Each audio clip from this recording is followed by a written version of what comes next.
But this isn't even more intoxicating, right? We're heading into match points. No, we're heading into possibly the final game. Ladies and gentlemen, if Geek Fam don't change anything, this is the stakes. They're gonna have to finish this and accept defeat. Yep. So they have to really bring out the big guns now. The Framus is still open, which is also obviously one of the favorites for the side of Geek Fam. But that means that Lilia will be the answer as well. So you can't be that careless if you're a Geek. So do you want to take the Rafaela in this slot so that it will not be given to Keyboy? Honestly, I kind of feel like, yeah, because they've been losing the laning phase for so long. Just try to win something. But looks like, yeah, the Rafaela has been picked up. And the Paramis as well. So okay, so they get a both. I gotta say, at this point, Geek Fam, pick up the Irithel if Onic doesn't pick it up. No, I think Onic will pick it up. No reason not to. Irithel plus the Lilia. Maybe they want to show mercy? Maybe they want to show mercy. They have Maybe been showing a lot of mercy. What? They have been showing a lot of Grand mercy. Finals, In the first, I think so. In the first 3-4 days of MPL playoffs. So I think you go Lilia or Edith here, plus the Irithel if you're Onic. But here's the thing, right? Do they really want to show mercy? Do they not want to flex? Because most of the regions who have finished MPL so far, for 3, why not be the first region to go That's a 4-0? let's go. That's a let's go. Get a clean sweep from the Irithel. I mean, that might be just the pattern, the prophecy coming through right here, even in the Indonesian region. But with the Ililia and the Irithel, it's a lot of DPS to work with. If Geek Fam can't really find some kind of crowd control, then even through the Netherrealm, you're gonna get bursted down. Honestly, one other way that Geek Fam can draft this is make it into a front to back kind of composition and just ban out all of boost heroes that can die. Can dive, that's right. And on their ban side. That means that they have to pick up the Claude this time. Yeah. Because if not, they will lack the damage. Or maybe something like carry, because they know that Fredrin will be in the front, and then just shut down all of those dive heroes. Yeah, because I kind of feel like picking out a jungler now may not be the best. Find a way to actually punish this pressure, because if you pick up the jungler now, they can flex it to the EXP. That's right. Even though Mirko doesn't like it. Don't do it. Don't put it in the XP. I think Even for if it's boots? If it boots, exactly. If it's boots, it works out. For Luke here, I think playmaking is what you need to put on him. And that's why they go for the Bruno here. Another safer pick against the Irithel. Even safer than a Brody. Because for the Brody, you need to get that early to mid. And so far in these games, that early to mid hasn't been kind. Not at all to Geek Fam. But they picked Bruno this time around. He was still quite volatile. What do you think about this?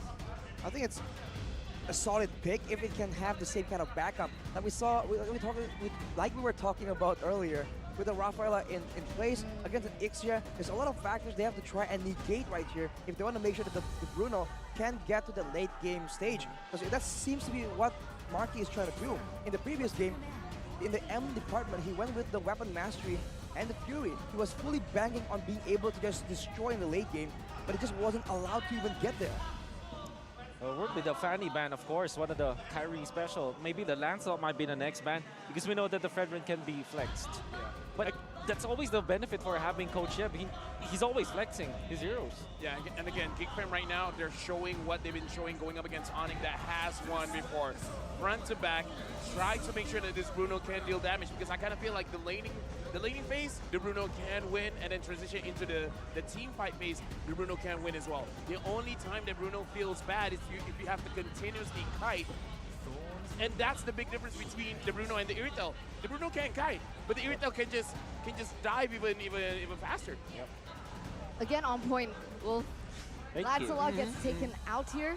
With the Lapu Lapu being taken out by Onic, do they think they might progress onto the Khalid ban here, trying to, because that's another source of dive that they can go against the Irithel. You basically read my mind. I thought that the Khalid will be the ban here, because this means that they can go Terizla or Uranus, their last pick. Other consideration might be Yuzhong, because it is a Luke special anyways.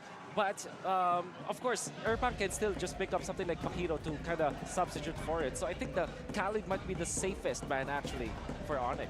There's so many tools as well, damage, crowd control, and also the extra bit of sustain to just throw things around and buy even more time for Marky to just hit around. But with Khalid denied right here, my big question also is the roam pick. If Onic wants to really make sure that CW can have that strong gold lane, like how they're trying to make a big statement that CW is a strong side player as well, what will they put right here in the matchup against a Bruno and Rafaela? Because it's one of the more common, the most highlighted combinations. Wow, I would expect Geek Fam to actually pick up the XP lane, but this time they go Akai. Because we know for sure that even if you pick an assassin, maybe something like Ling for the side of Onic, he can still be pinned down because of the lockdown that you have. At the same time though, there's a lot of options for Onic. They can go Terizda so that they have tankiness. They can go Uranus even because it's one of those big pickups, and that means that you look for a pickup style or a playmaker for Keyboy, like Cho. Ooh. Oh, honestly, if they want to close it off with a Joe, I'm all up for it because Keyboy is showing MVP playoffs kind of potential, but Keto has been picked up. Also a denial coming in to Geek Fam because I kind of feel like the Paquito is going to be serviceable here. Ooh. And they pick up the Florid. Opposite of the Joe. Oh yeah, well, unless the Florid has the way of the dragon. But, you know. curse. Yeah, Lafel curse in full effect. You had to say it, Lafel. You had to say you want to see the so Joe on sorry. Keyboy. You had to do it. What do you want to see on Geek Fam, Lafel? He's thinking. He's stumped. Uranus. Uranus wasn't on my mind. Uranus was definitely on my mind There you these go. days because Right? It's down to the line. Ladies and gentlemen, one more point the Sky Kings will need to secure the championship title, to secure a three-peat for themselves for the first time in MPL ID history. Ladies and gentlemen, boys and girls, welcome to the land of dawn for potentially the final, the last time. Geek Fam have found themselves in this position before. It was up against RRQ, another king. Now will the usurpers be able to at least get a game? It's a one-step plan right now. It's gonna be difficult. They're trying to out-sustain Onic. That's the baseline, the base strategy they always fall back on. If we can out-sustain you and then let Marky just demolish everyone, that can work. But with the Florin, with the additional healing and the negation of the healing reduction effect that the Florin can apply now, it's gonna be very difficult. In a way, Onic might even be able to out-sustain Geek Fam, and especially with the bloom that it can be given to Irithel, to CW, it's going to be even more damage on the Irithel. And it just gets really hard for the side of Geek Fam in this position, but they're doing really well in the early game. Look at that, utilizing the 2v1 very well, using the trades, using that man advantage to create a good shove in and to force Sans away to make him miss some XP and gold. It's definitely a lot different to what we saw from the first 3 games, but one of my concerns is after the early game passes, after it elapses, in the mid towards the late, when everyone is going to be centering around neutral objectives, these are when the 5v5 team fights begin. Who from the side of Geek Fam will be able to shut CW down in the back line? Technically, kind of, in the early game, the Uranus can kind of do that. A boy can still dive in the back as well, but that's where they have to be careful. They can't really walk through just all this damage coming in from Onic and just expect to leave unscathed. And to do that, they have to make sure that Luke does not get taken out. Uh-oh, Braziers Wrath dodged away from. Good sprint by Luke to get out of harm's way. And now, it's a big advantage that Geek Fam have over the first turtle. Niall already pushing forward, jumping even forward with the help of the Holy Healing. A boy trying to zone Kyrie away, but he still is able to find that taunt. Keyboy getting a good stun in. And now it's Geek Fam on that turtle. Kyrie still with a taunt, zoned away by Luke. He has that dash. Heavy spin prevents them back, and now it's going to be the retribution from Niles. He pins Kyrie down. The baptism even here, but another realm helps him for a bit. It's now Boots getting brought back by that Stampede. And Onic are forced back for the first time in this series. And here it is, ladies and gentlemen. A reset coming in with Geek Fam being able to win this first neutral objective. Let's hope they can try and look for a domino effect in this early game. Especially in the early game, the sustain is just a big problem for Onic.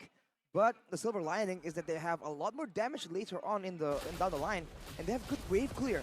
If they want to play that macro-heavy style, they have the Irithel, they have the Lilia. They can really clear waves out before Geek Fam make the push, and they can allow Boots to try and be a bit more dynamic here as CW just chunks Beloyski down. So in this matchup, right, everyone has kept talking about the supremacy of Rafaela in the gold lane, but when you compare it to a Florin, what's that matchup like? Florin Rafaela. I think the Florin is a bit more passive, a bit more unreliable when it comes to the healing because you need to have targets to apply your skills to in order to heal your teammates. Later on, though, it's a lot bigger of a burst of healing, and in a way, there's more playmaking potential for the Florin because of the more spammable stun compared to the Holy Baptism. So I think in this case, in this scenario, there's more chances for Keyboy to make plays, but not in the front line. Because now there's a bit more range available to him. There's no reason for him to step up so far. So we're expecting that this gold lane still favors the Bruno. No, But with that being said, Marky is behind on gold here. yeah, I think no. I think the Irithel definitely has an advantage in this lane. And because of that Rafaela, it does even out the odds, but Onic have the same kind of healer. You have Keyboy on this floor, and sure, not as much more consistent healing, but because you already have the winning trades on for the Irithel, all you need to do is really farm. Use your abilities to farm to get to that point. You don't need to try to outscale the Bruno. You'll do that in the mid game anyways. Bruno needs to wait for, what, the third item before he really gets online. And this is when things get a little bit different because both of these roamers, the ones that we've been discussing for the past few minutes, they're now going to be trying to help out for this setup in the neutral objective take. Kyrie, level 6. Oh, he used the red tree. That means the turtle will be done for. It will be for Geek fam. That was also already a 2-level lead for Niall. A good decision, in my opinion, for Onic to just red tree that orange buff. Not 100% secured, but now it only gives Geek fam more pressure to invade the jungle. Kyrie jumps in, gets a bit of damage, but Niall wins out on that trade, even with the help of the healing from Keyboy on this Florin.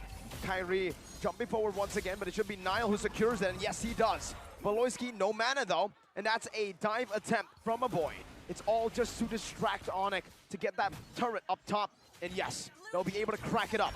Kyrie looking for an opening again in these skirmishes, but Geek fam so far have been able to actually stop these engages from happening. Kyrie is suffering. Miracle Arashi, Kyrie's suffering. He is 2 levels below. Ooh. That was close. That was close. But back to the point. Niall is level 9. Meanwhile, Kyrie's is level 7. Is this Geek fam strategy winning, or is it just Onic trying to just funnel everything onto the gold lane and wait for CW to come online? I think it's an effective strategy. They get the pressure in the EXP lane, and they use the early obnoxiousness of the Uranus to try and stop Kyrie, absorb damage, and by out-sustaining, pushing back Onic, finding info, letting the rest of Geek fam make the right calls. But you can see, it Boots, knowing that this is the case, tries to make an impact. He has damage, but it's just not at that point yet. He needs a bit more items, and you have to question if he's gonna go for that utility playstyle, or seeing how desperate the situation is, maybe he'll go for a bit more damage and try and take matters into his own hands. They still have that mid-game power spike. Onic, Lilia, the Irithel, and I would say even the Paquito here has that mid-game power spike, and it's quite big. Meanwhile, for Geek fam, the Bruno really needs to wait for him to really get going, but so far he's doing really good in the farm department. He's gotten 2 turrets. That might actually speed up the process from that late-game power spike to a mid-game power spike for Marky as they go for it. Valoisky knocked up, almost chain CC, but is able to flicker out. Now Boots with a good flank onto Marky, splitting him up. Now it's gonna be the heavy spin from Niall, secures it, pins Kyrie down, no follow-up. Marky's all the way in the back, has to use the worldly defensively as Boots gets pulled back by the Stampede, not so much through the wall. And now it's Onic against Luke. Just trying to cut away. What happened to Boots? In the mid lane, assassinated by the Panda. Niall, and Abraser's Wrath, not dealing enough onto Luke. He's still able to escape for now, putting the stacks onto CW. That's a heavy crossbow, an aggressive one. Luke running away and getting to safety. The amount of space that Luke has been able to afford the team, denying away this lack of damage coming in from Onic as well. It has been immense. It has been one of the sole reasons as to how Geek fam have been able to take control of this game so far. 4,000 gold lead, and they've had all the turtles. Perfect turtle. Oh, Niall's going in. Wait a minute. That's a knock-up into it. Heavy spin. It's a good flicker out from Keyboy, but Luke is right there. Now zone away. Geek fam look to disengage from this failed pickoff. Man, that's just a lot of pressure right here for Geek fam, pushing the tempo as much as possible, trying to make sure that Onic can't really have a way to recover right here. They know in the late game that even though everyone's so tanky, there is gonna be tons of damage and AoE coming from the heavy crossbow as well as the angry gloom from Sans. They want to try and end the game before that happens, but Onic as well, there are no pushovers and they know how to defend and bring things into the late game. So far, with all the turrets taken, now it's going to be a bit more difficult for Geek fam to decide which lane they really want to bring people to, because that's where it gets confusing. We talk about how Onic are always able to stay on curve, always able to find some gold, and in the laning phase, people are moving in a more predictable manner. Now that the laning phase is technically over, Onic can try and do something a bit more creative. And this is pressure now for Geek Fam, but look at this. Pressure onto Keyboy, who's now forced to use the Bloom. Able to escape for now, Niall. Still holding onto the heavy spin, now locked down by the taunt, by the knockup, but he still saves it for the Lord. No Bloom, big resource burnt out, no Baptism, an okay resource. They still are relying on that heavy spin. Oh, that damage. Look at that 2-level lead on Marky.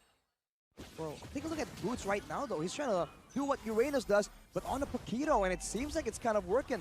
That's the macro play that Onic can really take advantage of. And look at Luke trying to match it, but his team at the same time now have to fight without that main frontliner.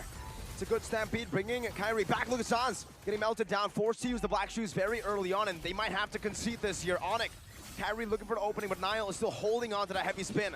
Kyrie backs away, knowing there is no chance of taking this. It's just a trade in the mid lane by Boots. Meanwhile, Luke gets chunked by the Appraiser's Wrath, but it's a Uranus. It's going to be very easy for him to just walk out of there. It's a 4,000 gold lead now for Geek Fam in the 9th minute of the game. The question is, with Marky already picking up that item, a core item for his build, for the Bruno, a little bit more penetration, the Malefic Roar, and CW, I think, at Berserker Fury. How far off are they? Yeah, at this point, Marky can definitely out-damage CW. Yes. And it's going to be very difficult because of the crits, right, off the kit of the Bruno, which brings additional damage without using the ultimate. For Irithel, the heavy crossbow is what needs to actually be available if CW wants to try and match the damage output. So Geek Fam are the ones now kiting back and forth instead. And with this Lord, they're trying to siege, but they do not have too much long range either. Good knock onto a boy, forcing another realm. Kyrie now running away, but now gets pinned down. Brought back to the team as well. Goes in for the taunt, but another realm still there. Kyrie surviving somehow with the Bloom, and now the Appraiser's Wrath as well. Onic have an opening. Do they use it? Look at the damage from Marky jumping in. CW forced to use a Purify. Bounce! Has found an opening, brings Marky back, and that's the death that Onic needs. One moment, and the gold laner is gone. Is that enough to bring this game back for Onic? It happened once, but now, right after that fight, Beloyski has finished the Flask of the Oasis. It will no longer be as simple, but I guess that's why I think Onic has anticipated that, which is why you can see that Boots, instead of going for the sprint, the preferable battle spell, or going for those split push heavy maneuvers, he's going with the flicker. He's trying to make plays happen for his team, knowing that there's a limited amount, because Keyboy can't really be as volatile, as dynamic as he usually is. And I find that so ironic because Boots was all the way at the top, ran down to the bottom, to the depths where Geek was, and was able to make that huge play onto Marky, trying to level out the field as we take a look at the items here. Well, what's interesting for me right now is the lack of healing, man. There's not a lot of dominant ices, not a lot of necklace of durances.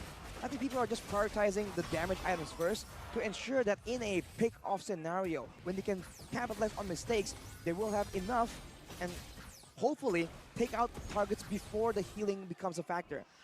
If that's the consideration for both these teams, Onic has a bit of an edge because the ulti from Florin, the Bloom, is global. And now it's the waiting game. For Geek Fam, that's what they're doing. They're waiting. For Onic, they're constantly looking for an opening back into this game. Just one slight mistake. Maybe a used resource. No heavy spin for the next neutral objective. Some poke. The Geek Fam are effectively neutralizing that by their discipline. Sans has a lot of cooldown and a lot of mana regen. He has the Enchanted Talisman finished already. The damage is where it's still a bit lacking. He is building up to another item. I'm curious to see what it's gonna be though. Is it gonna be a bit more of the Ice Cream one? Actually, no, it's gonna be NOD immediately. So now healing reduction is available for Onic. Oh, they found Marky. Forced to flicker out. That might be the resource that they were waiting for now. No Marky with a flicker. Sans, black shoes. Kyrie versus Niall. Kyrie down to a quarter of his HP right now, but he does have that Appraiser's Wrath fully stacked up. Look at Boots into the back line. He's looking for a flank right now. It's a heavy spin connection to the back, but Boots does the same thing right now. It's Niall who secures the retribution, but CW is looking for a good flank. Use the heavy crossbow already. Keyboy gets gunned down or balled down there. Marky in the midst of it all though. Boots unable to dish out enough damage. Kyrie running for the hills. Now ran down by Luke. Finds the top, one hit, but it's going to be disengaged by Boots. Kyrie will fall to the hands of Niall. Geek Fam, this might be the moment to secure a game. It's Boots running away with two dashes, a holy baptism connects, the panda knocks him up. That's why he's called the Dragon Warrior. He does the damage and he's tanky. Who Boots. picks up the final kill there, and Sans is the final member left standing. Geek fam, they have done it. Through the underworld, the depths of the lower brackets, they have taken a game off of Onic. And just like what Wolf said, a match point is where the series really starts.